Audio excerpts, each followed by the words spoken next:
शुरुआत में तो साइकिलिस्ट को दिखाया जाता है जो जंगल में वेस्ट वर्जीनिया में साइकिल चला रहे होते हैं, और तभी हमें थ्री फिंगर 100 तौत और अनय अलिफ को दिखाया जाता है जो तीनों के तीनों आदमखोर हैं। वो उन दोनों ही लड़कों को मार दे दें। अब उसी जगह पर हमें एक होटल दिखाया जाता है जिसका नाम हो आप स्प्रिंग होटल होता है। वो भाई बहन चलाते हैं जिनका नाम जैक्सन और सैली है।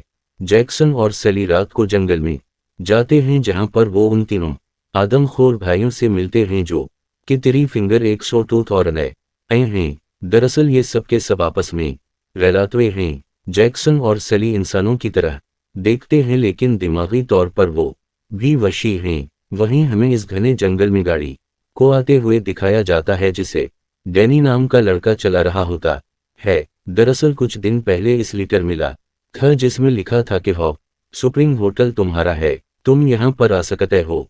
उसी लिए डैनी अपनी दोस्तों के साथ ही यहाँ पर आ रहा होता है। जब ये होटल पहुँचते तो जैक्सन और सैली उनका स्वागत करते हैं, लेकिन इन्हें नहीं पता था कि डैनी अपनी के साथ यहाँ पर आएगा, जिसे देख कर वो बिल्कुल खुश नहीं होते। अब उसी होटल में एक बोटी औरत रुकी हुई होती है और जब वो यहाँ से चेकविट कर रही होती है तो उसे मार दिया जाता है, क्योंकि एक बार जो इस होटल में आता है उसे कभी भी यहाँ से जिंदा वापस नहीं जाने दिया जाता। अगली सुबह दिखा जाता है कि डैनी की एक दोस्त मार्केट जाती हैं। तभी वो वहाँ पर नोटिस बोर्ड में देखती है कि वहाँ पर बहुत सारे लोगों की फोटोज हैं जो इस शहर से मसनद हैं, यानी कि उनका कुछ पता नहीं चला कि वो कहाँ गए। तभी यहाँ का शरीफ आता है और वो वहाँ पर इस बूढ़ी औरत की भी फोटो लगा देता है जिसे रात को इन भाइयों ने मार दिया था। होटल में जैक्सन को दिखाया जाता है जो डैनी को अपने साथ शिकार पर चलने के लिए कहता है। डैनी उसके साथ चला जाता है और जैक्सन उसे सिखाता है कि शिकार कैसे करते हैं। दरअसल उसके दिमाग में बहुत कुछ चल रहा होता है। वही इन तीनों आदमखोर भाइयों को दिखाया जाता है जो शहर के शरीफ को मार देते हैं। वही होटल में दिखाया जाता है कि डैनी के सभी दोस्त डैनी के लिए परेशान होते हैं, क्योंकि डैनी ने किसी को नहीं बताया था कि वो शिकार पर जा रहा है।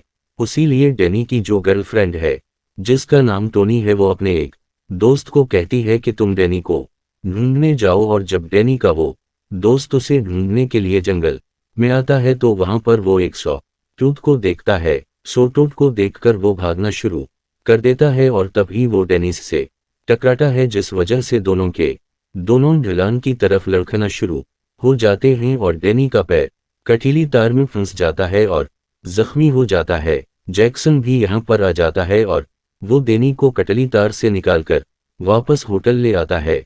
होटल में रात को दिखाया जाता है कि जैक्सन की बहन जिसका नाम सैली है वो दिन की टुकड़े करे होती है, इसके जख्मों पर मरहम लगा रही होती है। और तभी वहां पर डैनी की गर्ल फ्रेंड टोनी आ जाती है। इसे देखकर सैली वहां से चली जाती है। अब डैनी को अगले सुबह दिखाया जाता है जिसे बहुत ही पीस और बहुत ही काम लग रहा होता है, क्योंकि एक दिन पहले उसने हिरन का शिकार किया था। उससे उसके दिमाग में बहुत बदलाव आया होता है। उसीलिए वो अपने दोस्तों को कहता है कि अब वो यहीं पर रहेगा और इस होटल को वो चलाएगा। वहीं डैनी के दो दोस्तों को दिखाया जाता है जो फैसला करते हैं कि वो यहाँ से वापस जा रहे हैं, लेकिन इस होटल के अंदर बहुत सारी इन तक चीजें हैं जो कि बहुत ही बेशकीमती हैं। जाने से पहले वो चीजों को चराना चाहते हैं और चीजें चराने के लालच भी, और नीचे बेसमेंट तक पहुंच जाते हैं। और तभी सैली ने देख लेती है और सैली के देखने के कुछ ही देर बाद यहाँ पर वो तीनों आदम खोर भाई आ जाते हैं, यानी कि थ्री फिंगर 100 तौत और अनय अलिफ, और वो उन दोनों को मार दें। इसके बाद दिखाया जाता है कि होटल के कीड़े तकीर यानी कि जैक्सन और सील ये दोनों के दोनों डैनी के पास जाते हैं और इसे कहते हैं कि हम तुम्हें अपनी फैमिली से, अपने परिवार से मिलाना चाहते हैं, यानी उनके साथ चला जाता है। ये दोनों उसे जंगल के रास्ते गांव में ले जाते हैं जहां पर बहुत सारे डिफॉर्म लोग होते हैं और उस सब के सब इन्हीं का परिवार है। ये डैनी को एक नशीली चीज पीने के लिए देते हैं और इसके बाद सैलियों से बताती है कि शुरू में यहाँ पर 3 परिवार रहने के लिए आए थे, जिसमें से एक परिवार हेल्कर्स का था और तुम इन्हीं के विनिश। जो जैक्सन उसे बताता है कि यहाँ पर जितने भी लोग हैं ये सब के सब पूरे ब्लड नहीं है, लेकिन तुम और सली तुम दोनों के दोनों पर ब्लड हो। अगर तुम दोनों शादी कर लेते हो तो तुम्हारे बच्चे बहुत ही बेहतरीन होंगे। उनका दिमाग बहुत तेज होगा जैसे कि तेरी फिंगर का है। अब यहाँ पर डेनी का पीछा करते हुए इसका एक दोस्त भी पहुंच चुका होता है, लेकिन उसे पकड़ लिया जाता है। वो डेनी से बहुत मदद मांगता है, लेकिन डेनी इसकी कोई भी मदद नहीं करता और उसे यहाँ पर मार दिया जाता है। डेनी अब अगली सुबह होटल पहुंचता है, जहां पर इसकी गर्ल फरीनटूनी से देखकर परेशान हो जाती है, क्योंकि अभी भी और रात की नशीली चीज के नशे में होता है। इसका पूरा बहुवर चुंगे होता है। वो डेनी को कहते हैं कि हमें यहाँ से चलना चाहिए, लेकिन डेनी साहब मना कर देता है। वो कहता है कि मैं यहीं रहूंगा, तुम सब के सब चले जाओ। अब ये सारे दोस्त किचन में जाते हैं, जहां जाने के बाद इन्हें पता चल जाता है कि यहाँ पर जो भी लोग रहते हैं वो इंसानों को मारते हैं। ये सब के सब डर जाते हैं और यहाँ से भागना शुरू कर देते हैं। लेकिन तभी तेरी फिंगर अपने भाइयों के साथ यहाँ पर आ जाता है। वो उनका पीछा करता है और उनके एक साथी को पकड़ लेता है और तीनों भाई मिलकर उसे मार देते हैं। टोनी के साथ जो इसका दोस्त रोड होता है वो इसे यहाँ से चलने के लिए कहता है, मगर टोनी डेनी के बना यहाँ से नहीं जाना चाहती। उसी लिए वो डेनी को ढूंढने के लिए चली जाती है। वहीं अब रोड यहाँ से निकलना चाहता है, लेकिन तभी इसका पैर एक ट्रैक में फंस जाता है, यानी कि अब वो यहाँ से हिल भी नहीं सकता और ये ट्रिप इतना मजबूत होता है कि इसे वो खोल भी नहीं सकता। पर उससे पहले कि वो किसी की मदद लेता, यहाँ पर वो तीनों आदमखोर भाई आ जाते हैं और रूद को मार देते हैं। वही टोनी को दिखाया जाता है जो डेनी को ढूंढ रही होती है, लेकिन तभी इसका सामना सहेली से होता है। मनी और इसके बीच में लड़ाई शुरू हो जाती है, तो इन्हें किसी तरह से सली का मुंह गर्म पानी में डाल देती है और इसके बाद गोली चलाकर वो उसे जख्मी कर देती है। तभी यहाँ पर डेनी आ जाता है। वो डेनी से गिन छीन लेता है और सीधा सली के पास जाता है, ये देखने के लिए कि वो ठीक है कि नहीं। इसके बाद वो अपनी गर्लफ्रेंड टोनी से कहता है कि तुम यहाँ से भाग जाओ, नहीं तो तुम यहाँ पर लोग जिंदा नहीं छोड़ेंगे। आप तो नहीं यहाँ से भागने लगती है, लेकिन तभी यहाँ पर होटल का दूसरा कैट हैकर जिसका नाम जैक्सन है वो आ जाता है और टोनी को पकड़ लेता है। टोनी अपनी जान बचाने के लिए इस से हाथापाई करती है और इस हाथापाई में और जैक्सन को मार देती है। इस बात से डेनी को गुस्सा आता है, क्योंकि वो उसी के परिवार का था और वो अपनी ही गर्लफ्रेंड टोनी पर गिन दान देता है। और तभी पीछे से तेरी फिंगर आता है और वो टोनी को मार देता है। इस पूरे इंसिडेंट के कुछ दिनों बाद दिखाया जाता है कि अब डेनी इस होटल को चलाता है। यहाँ पर बहुत सारे लोग आते हैं जिनका ये सब मिलकर शिकार करते हैं, क्योंकि ये सब के सब आदमखोर रहे हैं। साथ ही डेनी और सली एक दूसरे के साथ रिश्ता भी बनाते हैं ताकि उनका परिवार आगे बढ़ सके, उनके बच्चे हो सके। उसी के साथ ये पार्ट यहीं पर खत्म हो जाता है। इसके नेक्स्ट पार्ट में, जो कि इस का लिस्ट पार्ट है, उसकी शुरुआत में दिखाया जाता है कि असकारिक नाम का एक आदमी वर्जीनिया के एक छोटे से टाउन में आता है। दरअसल 6 हफ्तों पहले उसकी बेटी अपने दोस्तों के साथ यहीं पर आई थी और इसके बाद इसका कुछ पता नहीं चला। स्कॉट इस जगह भी जाता है जहां पर उसकी बेटी ने अपने दोस्तों के साथ सट्टे किया था, लेकिन वहां से भी उसे कोई मदद नहीं मिलती। पर जब वो एक लोकल बार में जाता है तो वहां पर एक आदमी कहता है कि तुम्हारी बेटी अपने दोस्तों के साथ यहाँ पर आई थी, लेकिन वो हैकनअप करने इस जगह गए, जो कि बहुत ही खतरनाक है और वहां से कभी भी कोई भी वापस नहीं आता। यहाँ से कार्नी फ्लैशबैक में जाती है और 6 हफ्तों पहले का वक्त दिखाया जाता है, जहां पर असकुट की बेटी जेन अपने बॉयफ्रेंड और कुछ दोस्तों के साथ उसी जगह पर हैकनअप करने के लिए आई होती है। और जब ये जंगल में हैकनअप करने के लिए जाते हैं तो एक रॉन्ग टर्न ले लेते हैं। मजदूर जाने के बाद इन्हें सामने से लकड़ी का एक बहुत बड़ा टुकड़ा इन्हीं की तरफ आता हुआ दिखाई देता है। ये सब के सब इससे बचने की कोशिश करते हैं, पर ये इससे बच नहीं पाते। सब के सब घायल हो जाते हैं और उनका एक दोस्त मारा भी जाता है। ये सब समझ जाते हैं कि यहाँ पर बहुत खतरा है, उसी लिए सब के सब यहाँ से निकलना चाहते हैं, लेकिन जाकर भी ये यहाँ से नहीं निकल पाते, क्योंकि ये इस जंगल में खो गए होते हैं। अब रात हो जाती है और इन सबको जंगल में ये अपना टेंट लगाना पड़ता है। रात को बिजली कड़कने की आवाज से जैन की नींद खुल जाती है और इसे एक साया देखता है। इसके बाद उसे कुछ भी नहीं दिखता। अगली सुबह जब ये सब के सब उठते हैं तो देखते हैं कि ये सब के सब कब्रिस्तान में एक सो रहे थे और वहां पत्थरों के ऊपर एक बोर्ड भी लगा होता है जिस पर तारीख होती है नवंबर 24 सन 1859। दरअसल ये वो वक्त था जब नारद और साध के बीच में वार होने वाली थी। वार से बचने के लिए कुछ फैमिलीज यहाँ पर आकर बस गई थी जिन्होंने अपने आप को नाम दिया फाउंडेशन। अब यहाँ पर उनकी एक साथी गायब होती है, साथ ही उनके मोबाइल फोन्स भी गायब हैं। अब जो लड़की गायब है इसका वो फ्रेंड सभी को लेकर आगे बढ़ता है ताकि वो उसे ढूंढ सके। तभी इन्हें एक लड़की देखती है जो कि लोकल है, जिससे पहले भी नीचे गांव में मिल चुके हैं। उसका नाम रोती होता है। रोथी ने देखते भागना शुरू कर दिए। ये सब इसका पीछा करते हैं और तभी उनके साथी का पैर में फंस जाता है जो इसे खींचकर एक बहुत गहरे गड्ढे में धकेल देता है। अब जैन समझ जाती है कि यहाँ पर कोई है जो उनका शिकार करना चाहता है, उनको मारना चाहता है।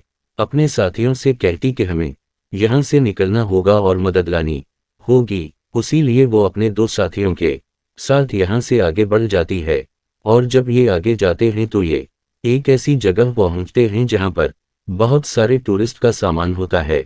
यहाँ पर हथियार भी होते हैं।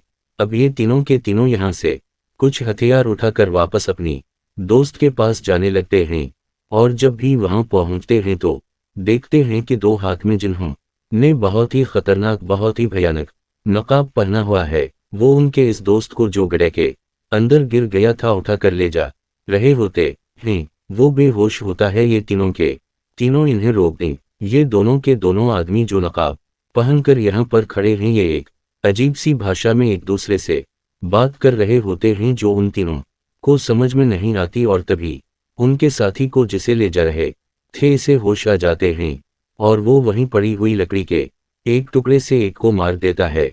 ये देखकर इसका साथी डरकर यहाँ से भाग जाता है। अब इनकी वो साथी जो जंगल में कहीं गायब हो गई थी जिसे ढूंढने के लिए जा रहे थे वो भी आ जाती है। वो बताती है कि मैं जंगल में फंस होने के लिए गई थी लेकिन तभी मैंने उन भयानक नकाबपोश लोगों को देखा जिससे मैं डर गई और मुझे ना चाहते हुए भी छुपना पड़ा। अब ये सब के सब यहाँ से आगे बढ़ते हैं और बहुत सारे नकाब पोस्ट लोग जो उनका पीछा कर रहे हैं इन्होंने उनके लिए यहाँ पर बहुत सारे ट्रैक्स बचाए होते हैं और इन्हें टर्पस में से एक ट्रैक में उनके साथी गिर जाती है जहाँ पर बहुत ही नोकीले निकली लकड़ियां होती हैं। वो बहुत बुरी तरह से जख्मी हैं। अब इसकी जिंदगी का शायद ये आखिरी वक्त है। इसका बॉयफ्रेंड जब ये देखता है तो डरकर यहाँ से भाग जाता है और इन सभी लोगों को नकाब पोश लोग पकड़ लेते हैं। यहाँ पर वो लड़की भी होती है जिसका नाम अलिफ दाल थे जो ने देखकर भागी थी। अब इन सबको ये यहाँ से अपने गांव की तरफ ले जाते हैं। ये वही फाउंडेशन के लोग हैं जो सन 1859 में बना था। वहां पहुंचने के बाद उनके गांव के सरदार को दिखाया जाता है जो यहाँ का एक तरह से जज भी होता है जिसका नाम वेनेबले है और क्योंकि इन्हीं के एक साथी ने फाउंडेशन के एक मेंबर को मारा है जिसने नकाब पहना था, उसी लिए वेनेबील पूछता है कि क्या ये सच है। हालांकि जैन झूठ बोल देते कि ये सच नहीं है लेकिन तब ही उनका वो साथी डर जाता है और वो ईद को चाकू की नोक पर ले लेता है। पर ईद अपने आप को चरा लेती है और वेनेबले उसे सजाए मौत देता है और क्योंकि यहाँ पर बाकी सभी लोगों ने झूठ बोला है उसी लिए वेनेबील कहता है कि तुम सब को डार्कनेस में डाला जाएगा। ये एक तरह की सजा है जिसमें उन सबको अंधा करके कोलकोटरी में डाल दिया जाएगा। दरअसल ये जो पूरी की पूरी ऑर्गेनाइजेशन है जिसका नाम फाउंडेशन है जिसके सब मेंबर्स हैं वो भारी दुनिया से पूरी तरह से डिस्कनेक्टेड है और वेनेबले उनके साथी को जिसने उनके नकाबपोश साथी को मारा था इसे उसी तरह से मार देता है। ये देखकर उनका एक साथी डर जाता हूँ यहाँ से भागने की कोशिश करता है लेकिन वेनेबले उसे पकड़ लेता और उसको अंधा कर देता है। ये देखकर गंदर जाती है। वो वेनेबले से कहती है कि हम यहाँ पर रहकर तुम्हारी मदद कर सकते हैं। बहुत सारी ऐसी चीजें हैं जो हम जानते हैं और साथ ही वो वेनेबले कि पार्टनर बनने के लिए भी तैयार हो जाती है, यानी कि वो उसके साथ संबंध रखने के लिए तैयार है, क्योंकि इसने देख लिया था वो अनाबले उसकी तरफ अट्रैक्टेड है। हालांकि वो ऐसा नहीं करना चाहती थी, लेकिन उस वक्त इसके पास उसके अलावा कोई भी रास्ता नहीं होता। वलाबले कहता है कि अगर तुम में से किसी ने भी भागने की कोशिश की तो इसे दिया जाएगा। इसके बाद वेनेबले जेन को अपनी पत्नी के तौर पर स्वीकार कर लेता है। कहानी परसेंट में आती है, जहां पर जेन के पता एस्कोबार को दिखाया जाता है, जो अपनी बेटी को ढूंढ रहे हैं और एक बार फिर से उसी होटल की ऑनर से मिलते हैं जहां पर उसकी बेटी और इसके दोस्तों ने सट्टे किया था। और इस बार वो ऑनर उसे सारा सच बता देती है। वो कहते हैं कि अब तुम्हारे बेटी और इसके दोस्त जिंदा नहीं बचे होंगे। वो असकूट फाउंडेशन ग्रुप की सच्चाई बता देती है और कहती है कि वो हमें परेशान नहीं करते और न ही हम इन्हें परेशान करते हैं। तुम इस तरफ जानने की कोशिश मत करना, क्योंकि अगर तुम इस तरफ गए तो तुम भी नहीं बचोगी। लेकिन असकारिट अपनी बेटी को बचाने के लिए जाना चाहता है और यहाँ जो टाउन के लोग होते हैं वो नहीं चाहते कि एस्कॉर्ट ऐसा करे, इसीलिए वो उसे मारने लगते हैं। पुलिस वाला भी यहाँ पर आ जाता है, लेकिन वो देखकर भी कुछ नहीं करता, क्योंकि वो भी उन सबके साथ मिला हुआ है। पर असकुट भी जिद्दी होता है, वो अपनी बेटी के बना इस जगह से वापस नहीं जाना चाहता। उसीलिए अगली सुबह वो एक टूरिस्ट गाइड को हरे करता है। इसमें होटल की ऑनर भी इसकी मदद करती है और अब एस्कोबार टूरिस्ट गाइड और इसके बेटे के साथ जंगल की तरफ बढ़ चलता है और कुछ ही देर बाद ये इस इलाके में पहुंच जाते हैं जो फाउंडेशन के लोगों का इलाका है, जहां पर जगह जगह पर तरह पीछे हुए हैं और एक तरफे में टूरिस्ट गाइड गिर जाता है। इसकी और उसके बेटे की मौत हो जाती है और अब असकूट यहाँ पर अकेला बजाए और वो वापस नहीं जाना चाहता है। उसीलिए वो जंगल में आगे की तरफ चलता है और कुछ ही देर बाद उसे फाउंडेशन के लोग पकड़ लेते हैं और इस जगह ले आते हैं जहां पर असकुट की बेटी है।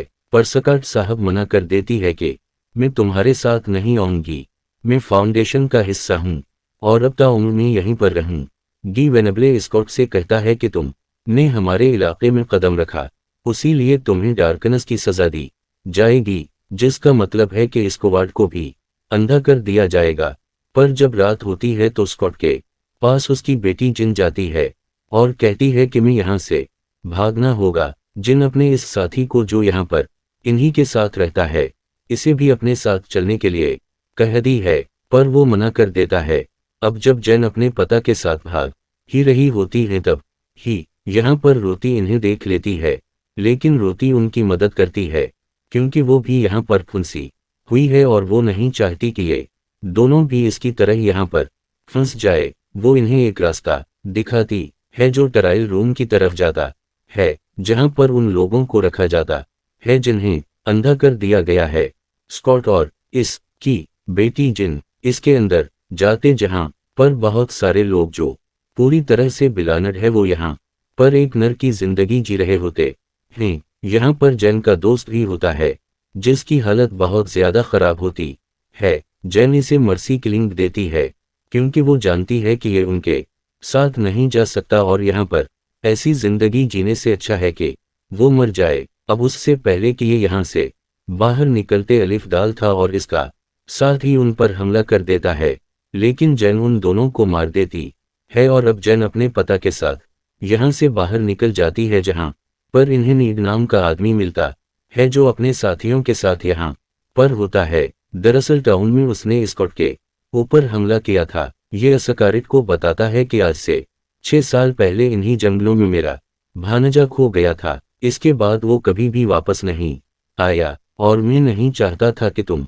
भी उन जंगलों में जाओ, इसीलिए मैंने तुम्हारे ऊपर हमला किया। मैं तुम्हारी जान बचाना चाहता था। अब यहाँ पर फाउंडेशन के बहुत सारे लोग इन्हें आकर पकड़ने की कोशिश करते हैं, पर नीड उन सबको गोलियों से उड़ा देता है और जैन को और उसके पता असकुट को वापस टूल में ले आता है। इस घटना को अब कुछ महीने बीत चुके हैं। असकुट और उसकी बेटी जैन अब इस सदमे से पूरी तरह से उभर चुके हैं। एक दिन जैन के घर पर वनीबल और रोती आते हैं। वेनबील जैन की सटिप मोम को झूठ कहता है कि वो उनके नए पड़ोसी हैं और जब शाम को जैन घर वापस आती है तो वो देखती है कि वहां पर वेनेबले है। वेनेबले अपनी मोम को और अपने स्टीव बरथोर को अंदर भेज देती हैं। वेनेबील देखता है कि जैन परगनांट है, वो समझ जाता है कि इसके पीठ में उसी का बच्चा है। जैन वेनेबले से कहती है कि मैं तुम्हारे साथ चलने के लिए तैयार हूं, लेकिन तुम मेरी फैमिली को कुछ नहीं खाओगी और आज के बाद यहाँ पर कभी नहीं आओगी।